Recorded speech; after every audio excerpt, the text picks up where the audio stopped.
Here's to the crazy ones, the misfits, the rebels, the troublemakers, the round pegs in the square holes, the ones who see things differently. They're not fond of rules, and they have no respect for the status quo. You can quote them, disagree with them, glorify or vilify them.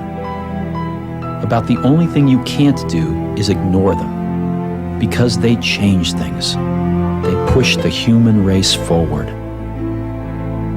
While some may see them as the crazy ones, we see genius. Because the people who are crazy enough to think they can change the world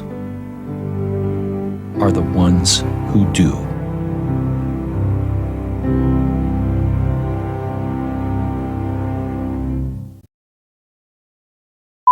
Before he put a virtual world at our fingertips. And we call it the iPad. Before he turned household tools into objects of desire. Today, Apple is going to reinvent the phone.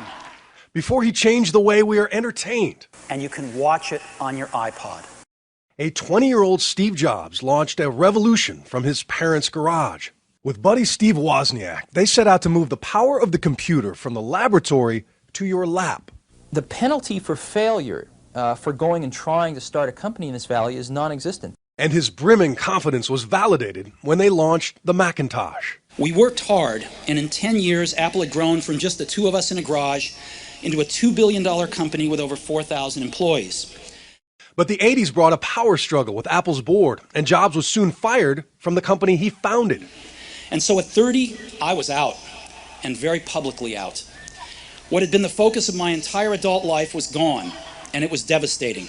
But he did not wallow, and in his 30s he met his wife, started another computer company called Next, and took over Pixar, changing animation forever. My name is Woody, and this is Andy's room. In '96, Apple bought Next, and soon Jobs was back in charge, leading a digital renaissance. After his return, Apple stock soared more than 7,000%, turning that garage startup into one of the most valuable companies in history. And in a valley of geniuses, his myth grew into Thomas Edison meets Willy Wonka proportions, building anticipation for invention shrouded in secrecy. Are you using that currently as your phone? I haven't been able to because I can't take it out in public. While keeping his life fiercely under wraps. Not even his board knew of his pancreatic cancer. I just wanted to mention this. And he didn't reveal he'd had a liver transplant until after the procedure. I now have the liver of a mid-20s person who died in a car crash. Through life, while his body grew frail, that mind, that drive, never quit.